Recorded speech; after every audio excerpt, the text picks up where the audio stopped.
कपड़ों के दुकानदारों के मार्जिन का आज एग्जैक्ट कैलकुलेशन लगाने का कोशिश करते हैं। एग्जाम्पल के तौर पर एक काल्पनिक दुकान मान लेते हैं। आप लोग आपके दुकान के हिसाब से इसमें जो भी चेंजेस रिक्वायरमेंट है वो कर देना। मान के चलो एक टियर 2 सिटी का 300 से 400 स्क्वायर फीट का शॉप है जिसका मंथली रेंट अराउंड 30,000 है।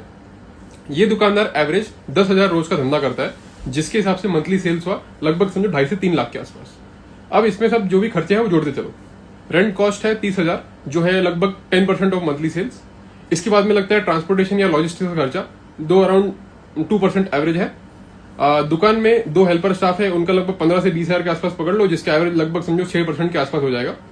अब चाय पानी लाइट बिल और दुकान से जुड़े जो भी बाकी मंथली खर्चे हैं वो 10,000 पकड़ो, लगभग समझो 3% के आसपास। अब डेड स्टॉक की बात करते हैं।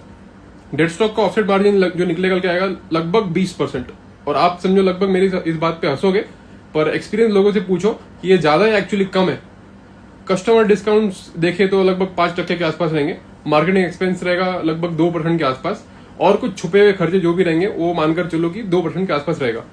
अब इन सबको टोटल करोगे ना तो टोटल खर्चा 50% के आसपास आएगा। ये तो सिर्फ आपका खर्चा ही है। अब ये कम भी हो सकता है या ज्यादा भी हो सकता है, मंदी के हिसाब से जो भी रहेगा। अब फाइनली आते हैं इसके बाद पे जो पर्सनली कितना प्रॉफिट रखना चाहिए उस बात पे। मानकर चलते हैं इस दुकानदार अपने लिए सिर्फ 10% जो प्रॉफिट है वो जोड़ के चल लिया, जिसके हिसाब से इसका मिनिमम मार्कअप रहेगा, जो मार्जिन रहेगा वो रहेगा 60% के आसपास। अब मैं आपके ऊपर छोड़ता हूं, आप कैलकुलेशन लगाओ मंथली सेल्स कितनी है और टोटल खर्चे कितने हैं। 10, 20, 30% पे तो कुछ भी नहीं होने वाला है, वो तो एकदम 100% क्लियर है।